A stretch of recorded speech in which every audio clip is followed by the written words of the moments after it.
Hey guys, welcome back to our craft video. Today we will be making this beautiful cute craft. For that we have put a yellow color clay ball inside this white foam clay, put a green clay over it, decorate it and it's ready. Next, using this nano tape we'll be making a beautiful flower. So first we will color it using blue color, put some stars on it. Now roll it as we are rolling to make a flower.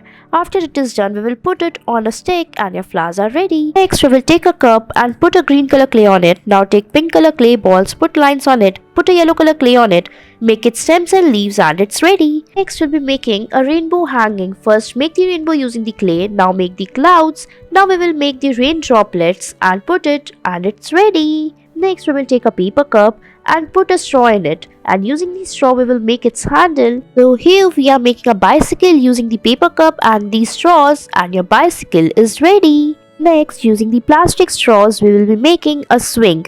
So first we will make its seat like this. Now we will take another straws and make its handle, join them and it's ready.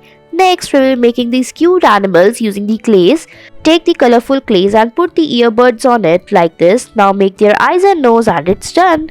Next, we will take a red color clay, roll it to make the flowers, make few more as such. Now we will take a red color ball and put the roses on it like this. Now we will be making it stand, so here we are making a bouquet. Now take a mask, tear it and join it to make the bouquet and it's ready. Thanks for watching.